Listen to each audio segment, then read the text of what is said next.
Eh, bueno, muy buenas tardes.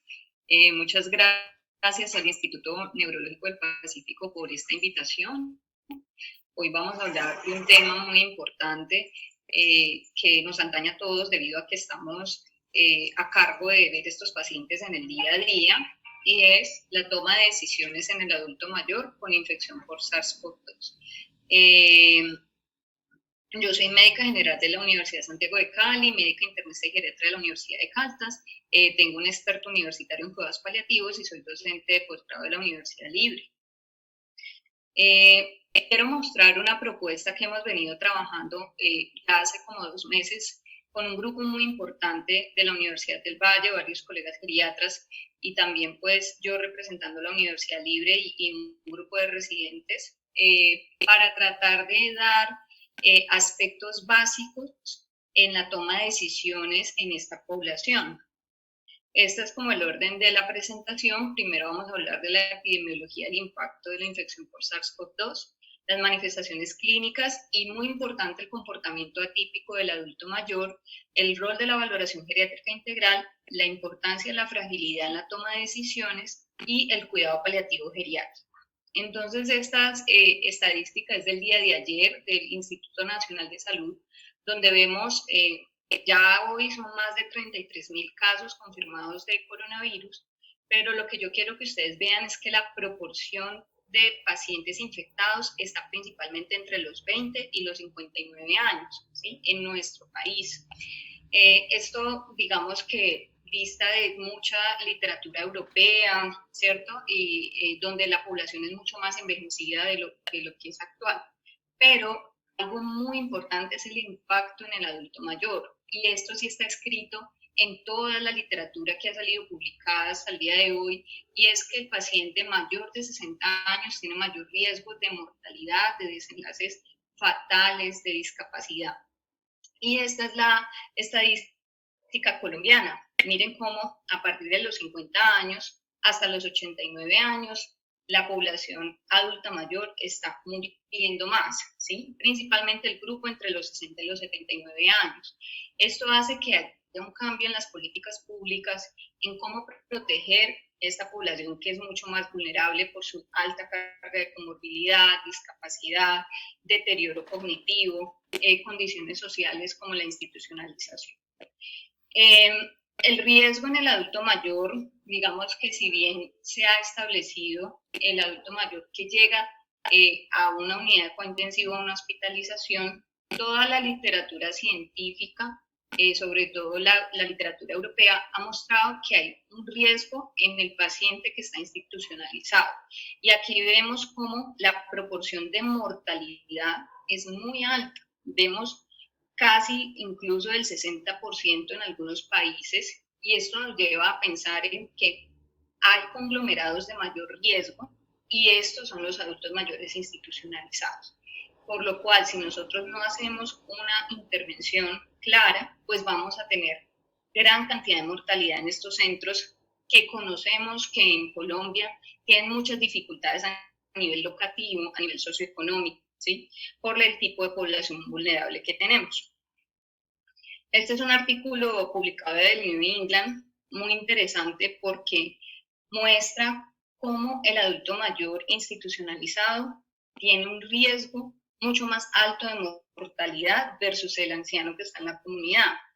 Y es porque las definiciones actuales de caso incluyen síntomas que muchas veces no son típicos en estos adultos mayores. Como vemos, aquí se estudiaron 8 hogares y vemos que 2 de estos presentaron nexo epidemiológico relacionado con el trabajador de la salud.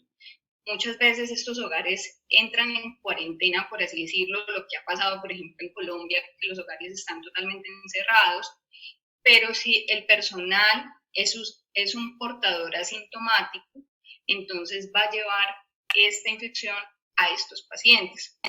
La transferencia de pacientes es algo también importante. Pacientes que tienen que salir porque, por ejemplo, reciben hemodiálisis, ¿cierto? Son riesgos que no hemos podido evaluar de forma adecuada en esta población.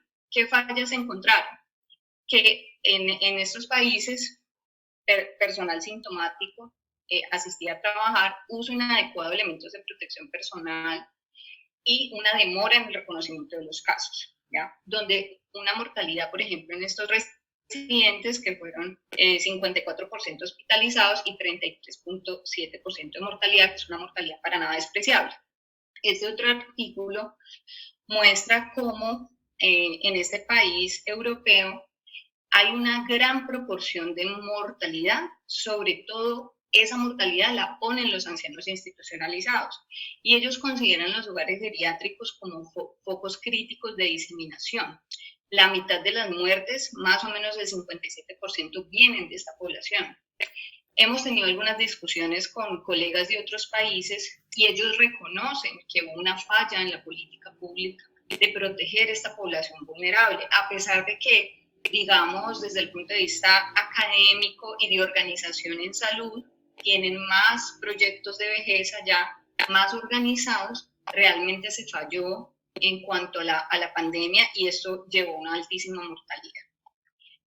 Pero ¿por qué el adulto mayor es más propenso a morir? ¿Sí?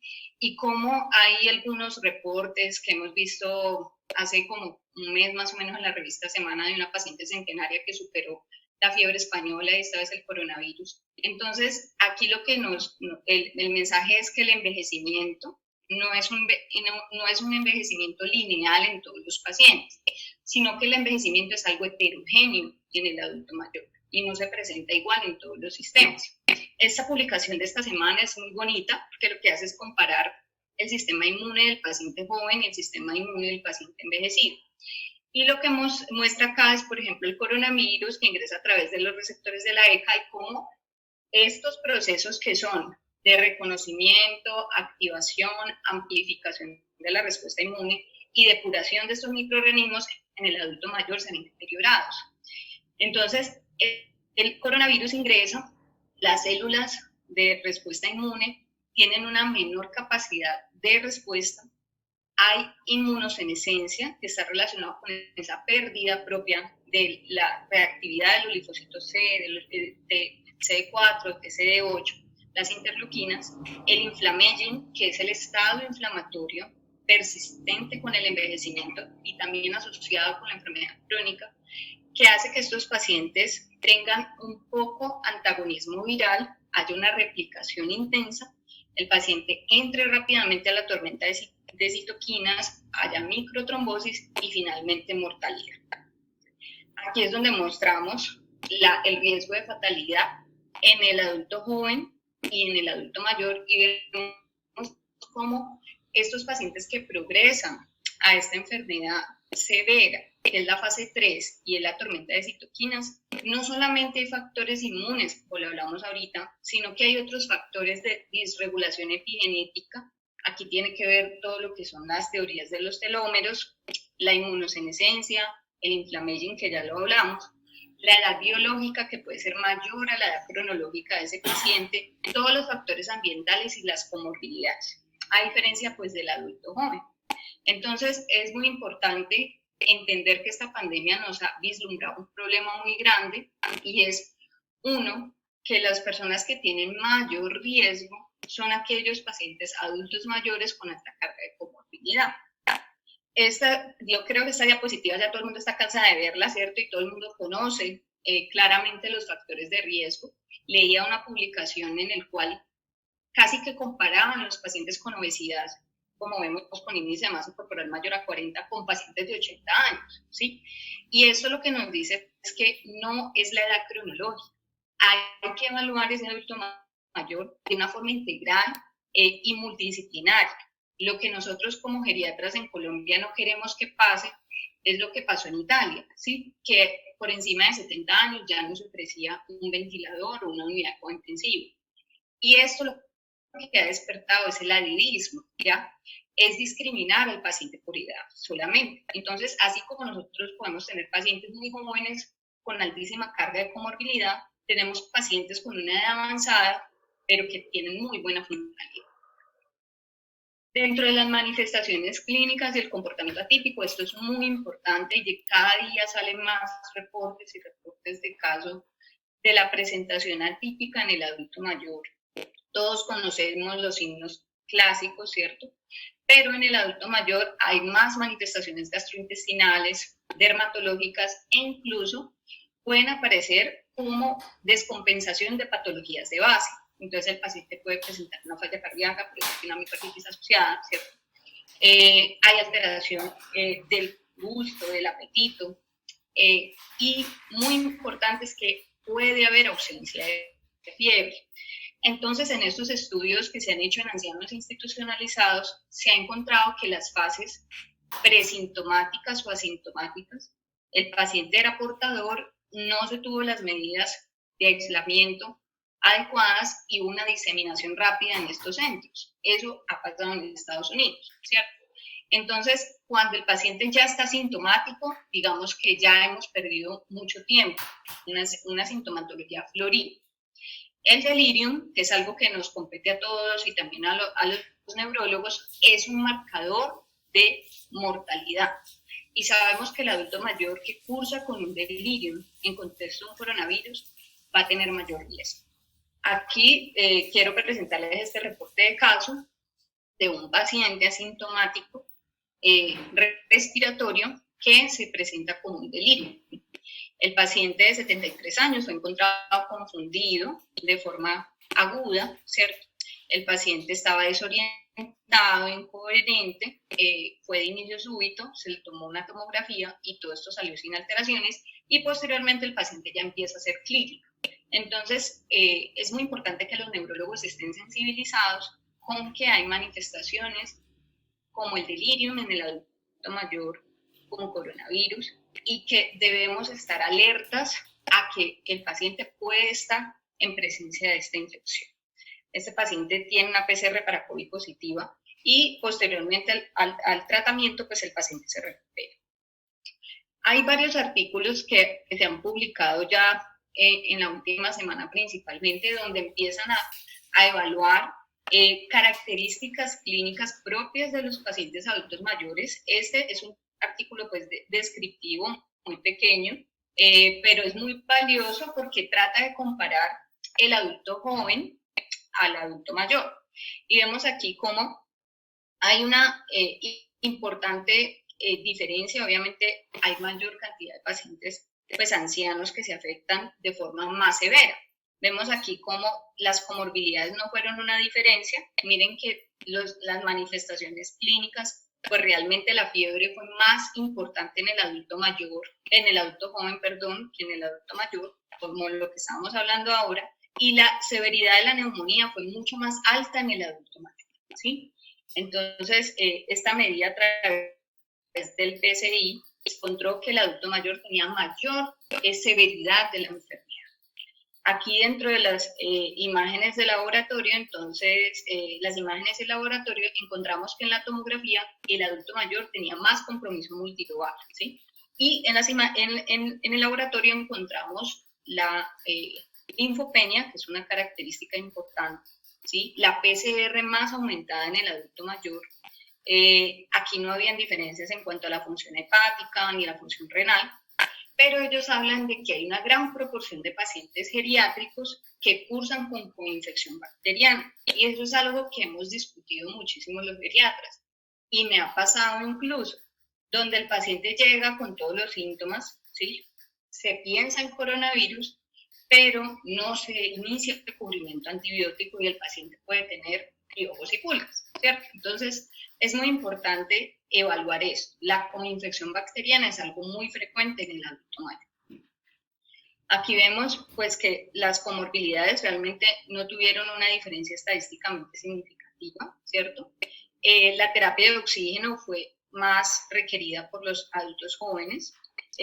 Dentro de la ventilación mecánica no hubo diferencias, y miren que en este estudio muestran que la muerte pues no fue como muy diferente entre los dos grupos. Acá lastimosamente no nos hablan de parámetros geriátricos que nosotros tenemos en cuenta, como es la discapacidad, la fragilidad, ¿cierto? Que realmente están relacionados con mortalidad. Este otro es más nuevo todavía, tal vez hace como 2 días, y es muy interesante porque habla del seguimiento de 339 ancianos por 4 semanas. Y lo que hicieron ellos fue evaluar cuáles eran las características de estos pacientes en factor pronóstico y severidad. Entonces vemos que dividieron los pacientes en aquellos que fallecieron y aquellos que pudieron sobrevivir. Vemos que los pacientes que fallecieron eran más viejos que los otros, tenían más enfermedad cardiovascular, más enfermedad cerebrovascular, más EPOC, ¿sí? Y dentro de los síntomas, la diferencia más importante en cuanto a mortalidad fue la disnea. El resto de síntomas, como ustedes pueden ver, ahí hay síntomas típicos, hay síntomas atípicos, no tienen mucha diferencia. La disnea fue un marcador de muerte. Dentro de los signos vitales vemos que la frecuencia respiratoria también fue un marcador de mortalidad, ¿sí? Comparado con los que pudieron sobrevivir. Aquí dentro de los exámenes de laboratorio volvemos a lo mismo, y esto está relacionado con los conceptos que hablábamos previamente de inmunosenescencia de inflammation. El paciente adulto mayor que fallece tiene conteos más altos de leucocitos, más linfopenia, más neutrofilia, ¿sí? Incluso en este encontraron que había más trombocitopenia en aquellos pacientes que fallecieron. Dentro de los parámetros de coagulación vemos aumento del tiempo de protrombina y del dímero D, como vemos aquí, 4.38, o sea, de una forma muy significativa en ese paciente que falleció. Esto nos muestra que estos marcadores pronósticos que se han observado, pues sí son importantes tenerlos en cuenta en el adulto mayor. Dentro de la bioquímica sanguínea vemos que en pacientes que fallecieron tuvieron más compromiso renal, ¿sí? Más marcadores de injuria miocárdica, más marcador inflamatorio. Ellos aquí hablan de la PCR, como en el estudio previo que les mostré que comparaban el joven con el adulto mayor, pero ellos muestran aquí algo interesante dentro de la fisiopatología, que es la interleuquina 6. La midieron y encontraron que era mucho más alta en esos pacientes que fallecieron. Dentro de inmunidad celular hicieron conteos de TCD4 y TCD8 y vemos cómo en los pacientes que fallecieron estos conteos eran mucho más bajos. Y ahí es donde todo el mundo empieza a preguntarse, bueno, entonces, ¿por qué hay pacientes very old, que son pacientes por encima de los 100 años, que pueden sobrevivir? Y aquí es donde vienen todos los factores epigenéticos, ¿sí? Donde se han hecho estudios en estos centenarios que han tenido infecciones respiratorias y han encontrado que la reactividad de estas células se preserva a pesar de la edad. Entonces, por eso es tan importante que no lleguemos a ese punto de decir mayores de 70 ya no les ofrecemos nada, ¿sí? Porque estamos discriminando por edad al adulto mayor y no estamos viendo su parte individual.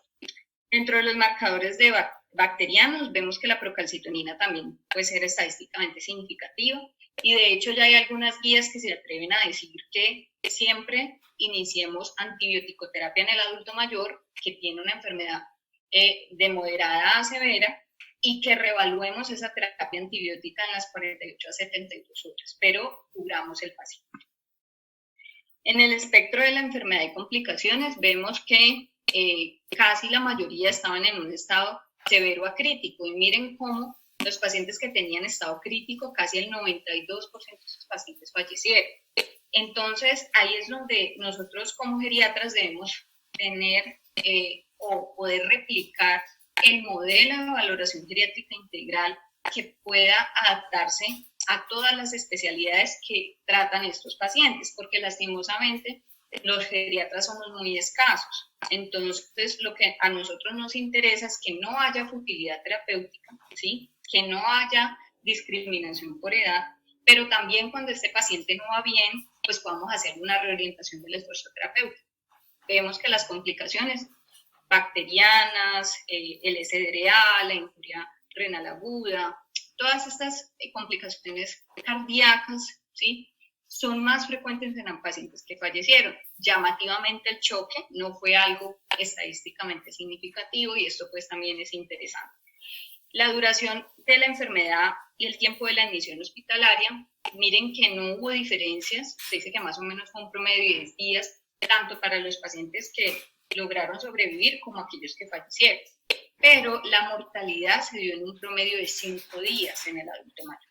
Entonces, ya cuando este paciente, digamos que tiene un perfil de fragilidad que no es severo, yo lo ingreso en la unidad de cuidado intensivo, debo hacer una evaluación geriátrica integral tempranamente y hacer un seguimiento rutinario de ese paciente. ¿Por qué? Porque si yo dejo al paciente igual en ventilación mecánica, igual va a fallecer, pues estoy haciendo primero utilidad terapéutica y segundo distanasia. Entonces la idea es que la valoración geriátrica guíe la toma de decisiones en el adulto mayor, porque ya sabemos en esta serie que aproximadamente en 5 días la mayoría de los pacientes fallecieron cuando tenían estos criterios de severidad. Aquí están los HR que nos muestran, miren cómo la enfermedad cardiovascular, cerebrovascular, ¿cierto? Tienen una importante mortalidad, todas las complicaciones cardíacas, y miren aquí el síndrome de dificultad respiratoria aguda del adulto, casi 50 veces. Esto es algo pues bastante llamativo. La infección bacteriana también lo es, la insuficiencia cardíaca. Entonces todo esto nos sirve para evaluar en ese adulto mayor cuáles van a ser los objetivos terapéuticos de acuerdo no solo a la fragilidad, sino a la presentación de la severidad de la enfermedad, porque las estadísticas son aterradoras. Miren en Colombia cómo, si bien la gran proporción de infectados viene por debajo de los 60 años, cuando esta infección la tiene un adulto mayor, pues casi que tiene una mortalidad muy alta. Aquí tenemos una regresión ajustada pues por edad y por complicaciones, y donde ellos ven que la enfermedad cardiovascular y cerebrovascular siguen siendo una causa importante de complicaciones, así como las complicaciones cardíacas. Y miren, el síndrome de dificultad respiratoria agudo ya ajustado tiene un HR de 29. Entonces, esto realmente pues nos habla de que debemos, sobre todo en ese paciente que nos ingresó en el contexto de un SDRA, debemos plantearnos la posibilidad de un cuidado paliativo temprano. ¿Cuál es el rol de la valoración geriátrica integral? Entonces, los geriatras lo que hacemos es realizar una evaluación individualizada, y lo que buscamos es estimar la edad biológica del paciente. Esto lo hacemos a través de varios instrumentos de aplicación o escalas de valoración, donde evaluamos cada una de las esferas: la esfera funcional, la esfera médica, donde ahí está toda la comorbilidad, la polifarmacia, las reacciones adversas a medicamentos, cognitiva, social, afectiva, y todo esto guiado a través de los principios de ética médica, ¿sí? Porque cada vez que el paciente envejece más, digamos que los objetivos terapéuticos pueden variar, ¿sí? Según lo que el paciente desee, según su grado de fragilidad, tanto física como cognitiva, según las expectativas reales de la patología que tiene. Entonces, es muy importante hacer este manejo o este abordaje multidimensional. Lo ideal es que no seamos solo los geriatras los que hagamos esta valoración multidimensional, sino que esto se pueda replicar en todas las sociedades científicas, ¿sí? Porque no somos la cantidad suficiente de geriatras ni en el país ni en el mundo para dedicarnos al adulto mayor exclusivamente. Entonces es muy importante transmitir estos conocimientos para que nuestros colegas sepan evaluar cada una de estas esferas con la escala que se sientan más cómodos, con las herramientas que puedan utilizar, pero que no olviden que el adulto mayor tiene esta esfera multidimensional, que es la que va a guiar la toma de decisiones. Dentro de la fragilidad es un síndrome geriátrico, es muy frecuente, y esto principalmente en los ancianos institucionalizados. Se dice que en las residencias geriátricas la prevalencia de fragilidad puede ser mayor al 40%, que es muy alto. Y ya la fragilidad se ha estudiado muchísimo en varios escenarios clínicos, como es UCI, fractura de cadera, enfermedades cardiovasculares, sobre todo las coronarias, enfermedades cerebrovasculares, patología oncológica y quirúrgica, ¿sí? Y lo que lleva es a una disminución de las reservas fisiológicas de ese adulto mayor. Es un predictor de mortalidad, de institucionalización, de estado de dependencia, de sobrecarga al cuidador también. Esto se puede realizar a través de múltiples instrumentos. Si ustedes buscan escalas de fragilidad, van a encontrar varias, ¿sí? El fenotipo de Linda Fries, la escala de Frail, el índice Rocco. Hay muchos instrumentos para evaluar la fragilidad. La idea es que ustedes utilicen el que más se sientan cómodos y cuando identifiquen ese paciente que es frágil, si es posible que haya un geriatra para hacer una valoración integral, pues esto va a permitir que este síndrome en ocasiones puede ser reversible. La fragilidad siempre precede la discapacidad. Entonces, cuando yo logro revertir esa fragilidad a través de un tratamiento multidisciplinario, pues voy a mejorar la calidad de vida del paciente.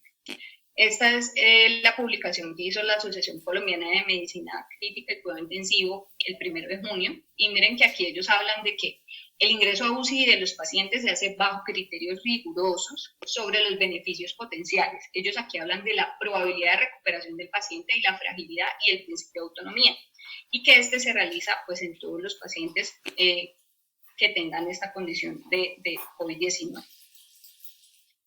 Este artículo es muy bonito porque todos los geriatras nos estamos preguntando, bueno, ya nosotros conocemos la fragilidad como un estado, un síndrome geriátrico que lleva a disminución de reservas fisiológicas, pero ¿por qué el adulto mayor, género masculino, tiene mayor mortalidad? Entonces ellos aquí, como ustedes pueden ver, hacen una diferenciación del estadio 1, el estadio 2 y el estadio 3, que es la fase hiperinflamatoria.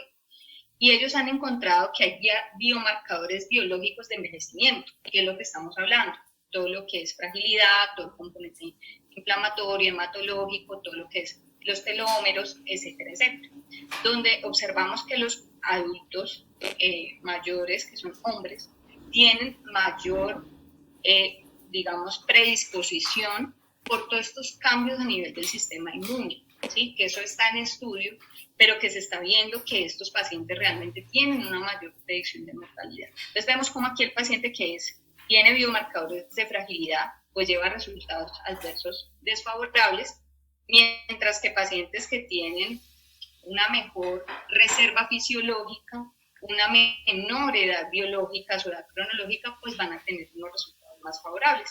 Y aquí vemos cómo es la respuesta viral y vemos que en el paciente que es frágil, sobre todo aquí este artículo está dedicado solamente pues a los hombres, veía cómo esta respuesta inflamatoria es mucho más alta, ¿sí? Y es con lo que hablábamos previamente, la tormenta de citoquinas dado por todos estos factores relacionados.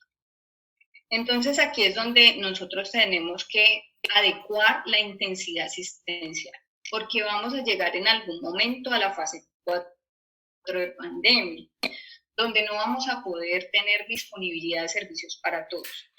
Y esto se hace a través de los principios de ética médica, ¿cierto?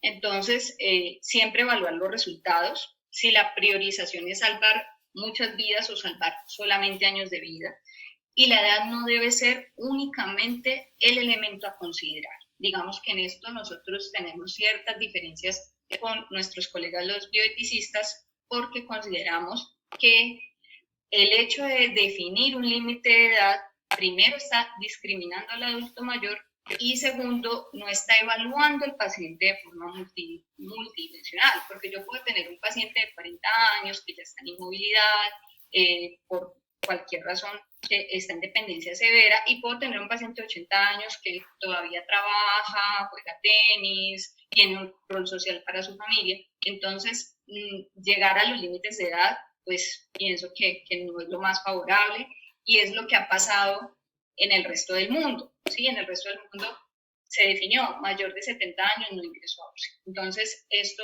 realmente para nosotros los geriatras no es fácil de digerir porque hemos tenido pacientes con envejecimiento exitoso y nuestros pacientes adultos mayores han creado sociedad. Entonces, debemos respetar también esta parte. La justicia distributiva, obviamente, la proporcionalidad, ¿cierto? No ingresar a estos pacientes en los que se prevé un beneficio mínimo con una expectativa de vida menor a 1 o 2 años, no solamente por criterio de edad, y la transparencia y confianza, que sean unas decisiones consensuadas. Entonces, lo primero para poder mostrarles la ruta que hemos creado con este maravilloso grupo de colegas es conocer que tenemos derecho en Colombia a la voluntad anticipada. ¿Sí? Y es un documento que toda persona que esté en pleno uso de sus facultades legales y mentales puede decidir en su futuro de forma libre, consciente e informada sobre la necesidad o no de intervenciones como ventilación mecánica, reanimación cardiopulmonar, diálisis, nutrición, etcétera. Entonces esto se puede hacer de 3 maneras: a través de la notaría, del médico tratante o unos testigos, y cada, digamos que en este enlace que hay allí, cada uno de esos documentos está para descargar y para nosotros realizar. La voluntad anticipada debe ser algo que debe ser generalizado, no solamente para los pacientes, ¿sí?, sino también para nosotros los profesionales, ¿ya? Porque lo hablábamos en un webinar de bioética, y es que vemos que los profesionales también están afectados por esta pandemia y también están siendo parte de estas estadísticas de mortalidad. Entonces es importante que conozcamos que tenemos este derecho. Segundo, es la escala clínica de fragilidad. La escala clínica de fragilidad es una de las tantas escalas que utilizamos y es la que nos parece más cómoda y más fácil de entender para todo el personal que no es geriatra. Esta se divide de 1 a 9. Miren que de 1 a 4 es el paciente que tiene, digamos, una funcionalidad importante, ¿sí? Viven con síntomas, por ejemplo, este 3 tienen síntomas, pero son bien controlados, tienen poca actividad física, el vulnerable no depende de otras para sus actividades de la vida diaria. Algunos síntomas limitan las actividades y se sienten fatigados y lentos.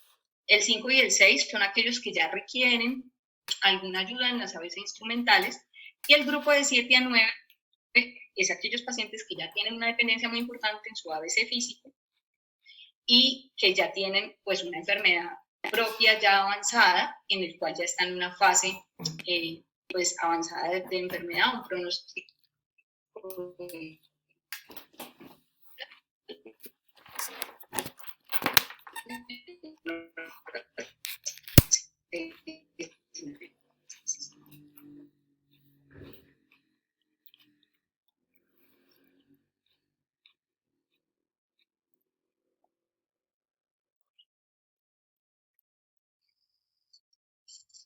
Tres, debemos evaluar nuestras comorbilidades, que hay pérdida de peso, disfagia recurrente, etc. Así con cada una de ellas. Y 4, establecer la seriedad. Entonces, evaluar si el paciente tiene una escala de NIUS mayor a 7, está en contexto de un paro cardiorrespiratorio, tiene una escala de SOFA mayor a 15 o mayor a 5, por más de 5 días sin mejoría y falla de más de 6 órganos, estos pacientes ya ancianos con alguna de estas características deberían ir a un cuidado paliativo. Entonces, esta es la ruta que se creó la doctora Dueñas, la doctora Rojas, la doctora Altamar, que son colegas que trabajan en la Universidad del Valle, y hemos trabajado muy intensamente estos meses para poder proporcionar a la literatura científica una guía, una ruta de toma de decisiones que no sean solamente basadas en edad. Entonces, aquí el primer punto es evaluar si el paciente tiene una voluntad anticipada. Si el paciente tiene una voluntad anticipada ya formal o que ha manifestado previamente a su familia o a su médico tratante, nosotros los geriatras generalmente preguntamos en nuestra consulta rutinariamente voluntades anticipadas, pues este paciente iría a un manejo médico no invasivo, ¿sí? Si el paciente no tiene voluntades anticipadas, lo que hacemos es evaluar la escala clínica de fragilidad. Si esta escala clínica de fragilidad es muy elevada, que va de 6 a 9, los estudios muestran que por encima de 6, los OR para mortalidad son muy altos y más o menos en el estadio avanzado es más de 10. Entonces, estos pacientes idealmente deben ir a un manejo médico invasivo. Ojo que el cuidado paliativo no quiere decir siempre final de vida. Hay muchos pacientes frágiles que han superado la enfermedad, ¿sí? Y eso porque tuvieron una enfermedad leve y a pesar de que estaban en una escala clínica de fragilidad alta, el paciente sale por todos estos factores que ya habíamos hablado previamente. Entonces, el cuidado paliativo no siempre es igual a final de vida, ¿sí? Pero debemos pensarlo para poder mejorar la calidad de vida de esos pacientes. Si el paciente tiene una escala clínica de fragilidad de 5, entonces lo que yo debo evaluar es si hay marcadores de pobre pronóstico. Si los tiene, se debe dar un manejo médico no invasivo. O sea, el paciente que ya tiene una cirrosis hepática HEL-C, un hepatocarcinoma pues, que es irresecable, una falla cardíaca en estadio avanzado, etcétera, etcétera, pues este paciente se beneficia más de manejo médico no invasivo. Si no lo tiene, entonces evaluamos la severidad. Al igual que si el paciente que está en una escala clínica de fragilidad de 1 a 4 y si tiene alguno de estos marcadores de severidad que ya revisamos, pues el paciente idealmente debe ir a un manejo médico no invasivo. ¿Por qué? Porque hay un estudio chino que muestra que la probabilidad de éxito de las maniobras de reanimación en un paciente con coronavirus, pues son muy bajas, las secuelas neurológicas son muy altas. Más o menos de 500 pacientes, solo uno tuvo un pronóstico neurológico favorable. Entonces, miren que ya el hecho de tener un paro cardiorrespiratorio, pues implica una gravedad, y además que este procedimiento de maniobras de reanimación, pues genera aerosoles, y esto también pone en riesgo pues al personal de salud. Si el paciente no tiene criterios de esta severidad, lo ingresamos a la unidad de cuidado intensivo, pero ojo, recordemos que estos pacientes, según el estudio que revisamos previamente, tienen un alto riesgo de mortalidad en los próximos 5 días. Entonces, nosotros como geriatras proponemos revalar cada 48 a 72 horas con un equipo multidisciplinario o en su defecto, pues el geriatra. Y si el paciente presenta cualquiera de estas condiciones, como paro cardíaco, persistencia o desarrollo de falla orgánica dual, no mejoría del estado respiratorio hemodinámico, se debe hacer una evaluación interdisciplinaria para derivar a cuidado paliativo. Esta es la ruta que creamos en conjunto con un gran grupo de colegas para el anciano institucionalizado, el adulto mayor que está institucionalizado. Dado que es un grave problema de salud pública, como les mostré en las estadísticas, lastimosamente los adultos mayores institucionalizados fueron la última en las prioridades de los sistemas mundiales. Entonces, lo que nosotros proponemos es una fase de preparación donde nosotros debemos caracterizar nuestra población, o sea, idealmente a través de geriatría, y si no es posible, profesionales que tengan algún entrenamiento en geriatría de cuidados paliativos, utilizando estos instrumentos que les mostraba, la escala clínica de fragilidad, los criterios NEPAL, las voluntades anticipadas.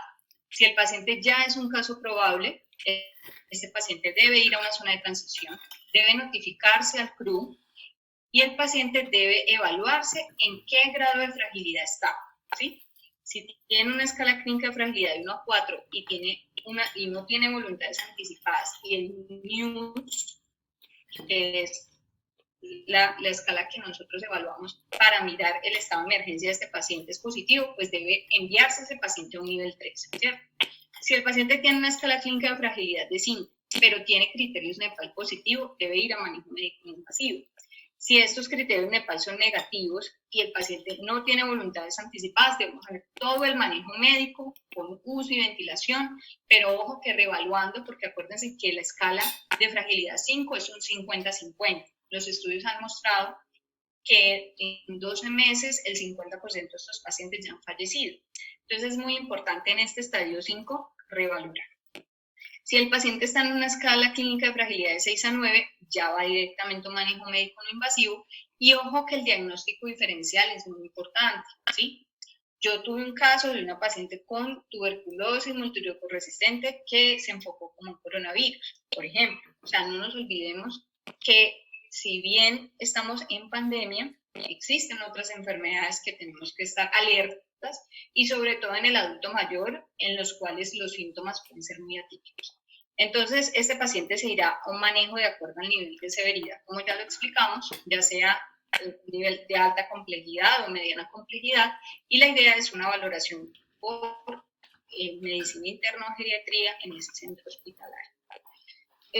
Ya para ir terminando, dentro de los principios de cuidado paliativo, de esto ha salido muchos europeos donde esto fue pues una ola muy importante, donde la cantidad de muertos al día ha sido impresionante, y pues aquí en Latinoamérica también tenemos esta situación. Ha acelerado que tengamos que tomar decisiones, ¿cierto?, rápidas, porque la idea no es abandonar los pacientes, ¿sí? La idea es poder proporcionar un cuidado hasta el final de la vida. Entonces, esta toma de decisiones deben ser centradas en los objetivos terapéuticos. Los geriatras siempre guiamos nuestra conducta de acuerdo a los objetivos reales de cada paciente, no generalizamos, ¿sí? Las guías son muy importantes, los protocolos son muy importantes, pero la atención centrada en el paciente es lo que debe primar en el adulto. Hay que hacer una valoración apropiada de los síntomas para permitir que el paciente pueda fallecer de forma cómoda y con dignidad. Esto se vive en un manejo farmacológico, no farmacológico, retirar tratamientos que den un soporte vital y apoyo al personal médico que brinda la atención al final de la vida. No sé si recuerdan de una médica en Estados Unidos que se suicidó, ¿cierto? Porque nosotros, digamos, los geriatras y los que nos dedicamos a cuidado paliativo, tenemos mucho más contacto con este tipo de cosas, de toma de decisiones difíciles, de manejo pues, del estrés y la sobrecarga laboral, de la fatiga por compasión, que es algo que también pasa. Pero tal vez nuestros compañeros que no están en el día a día en esto y les toca enfrentarse, pues van a colapsar. Entonces ahí es muy importante también el equipo al que cuida, lo debemos cuidar también, ¿ya? El manejo no farmacológico, entonces hay que organizar de forma apropiada el equipo de enfermería para disminuir la probabilidad de contagio, muchos altos contagios en nuestras compañeras, los enfermeros y enfermeras. Evaluación frecuente de los síntomas con herramientas validadas, retirar todos los medicamentos que ya no contribuyan a la comodidad del paciente, suspender dispositivos innecesarios, monitores, sondas o líneas intravenosas, minimizar los líquidos. La alimentación enteral no proporciona un alivio o un confort al final de vida, de hecho empeora las lesiones, puede llevar a una muerte poco digna, y usar la vía subcutánea. Entonces se debe evitar el uso de los aerosoles, como ya sabemos, que aumentan el riesgo de infecciones, ¿sí? Todos estos pues que ya conocemos. Y en el cuidado paliativo, en COVID, también se ha identificado fases del cuidado paliativo, porque el cuidado paliativo debe ser transversal en el momento de la presentación de la enfermedad, ¿ya?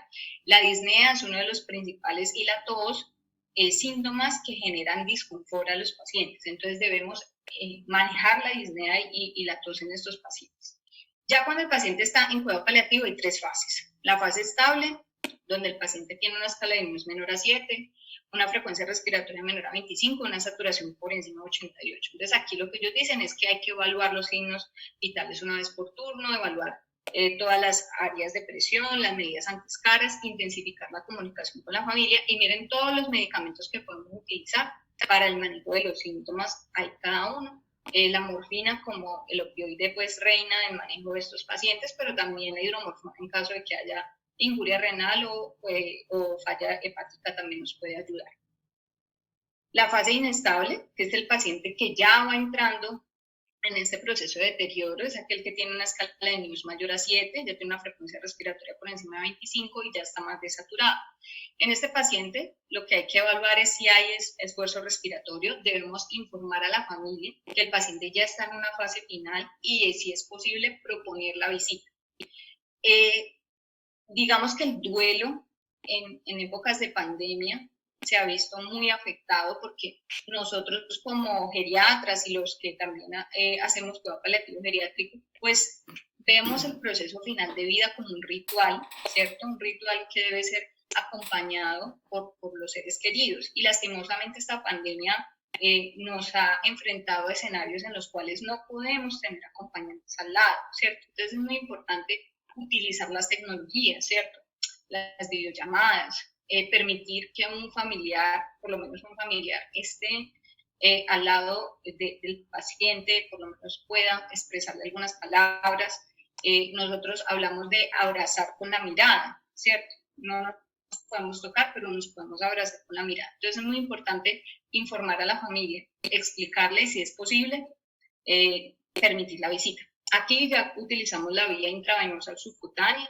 Realmente la vía subcutánea en cuidado paliativo es una vía excelente, es maravillosa para el manejo de estos pacientes. Utilizamos ya las benzodiazepinas con el objetivo de mejorar la ansiedad, el delirio, ¿cierto? Y ya vemos que no es necesario tener una excesiva hidratación y ya podemos suspender todos los tratamientos que son futiles, como la nutrición. El final de vida es cuando el paciente ya está en un SDRA y tiene una saturación de oxígeno menor del 70%. Este paciente se debe evaluar todos estos síntomas, ¿sí? El paciente ya, pues probablemente no se puede comunicar, se debe suspender el oxígeno, se deben continuar los cuidados básicos y debe informarse a la familia y reevaluar esa posibilidad de visita. E iniciar los esquemas de sedación paliativa, que hay varios, ¿cierto? Lo pueden consultar en la guía colombiana de cuidados paliativos, ahí están los esquemas de sedación que podemos utilizar, con morfina, con hidromorfona, combinado no con buscapina para el manejo de secreciones, y que lo que busca es acompañar al paciente en su proceso final de vida. Como mensajes clave de esta charla, quiero que se lleven el más importante, y es la edad biológica es muy diferente a la edad cronológica, ¿sí? Porque ustedes van a ser parte de ese grupo interdisciplinario donde no hay geriatría, ¿sí? Instituciones que no cuentan con este recurso. Entonces, es muy importante no discriminar por edad. Identificar los síntomas atípicos en este cuadro clínico, tener la agudeza clínica de poder identificarlo, porque se han escrito, por ejemplo, reportes de casos donde el paciente se presenta como una caída. Entonces, miren que es muy atípica la presentación de las enfermedades en los adultos mayores, y sobre todo en esta, y esta pues tiene implicaciones epidemiológicas muy importantes. Vigilar las interacciones farmacológicas, evaluar la fragilidad como parte de esa evaluación integral y la toma de decisiones, seguir los principios éticos e iniciar el cuidado paliativo de forma oportuna y pertinente. La idea es que tenemos recursos en salud limitados, ¿cierto? Conocemos que nuestro sistema de salud no es perfecto, y en épocas no pandemia, pues generalmente está colapsado. Entonces la idea es poder distribuir los recursos de forma objetiva, de forma clara, y que pues el adulto mayor también esté incluido en esta posibilidad, porque hay pacientes que pueden recuperarse y rehabilitarse. Hay enfermos que son incurables, pero ninguno es incuidable. Entonces esto es responsabilidad de todos. Muchas gracias por la invitación.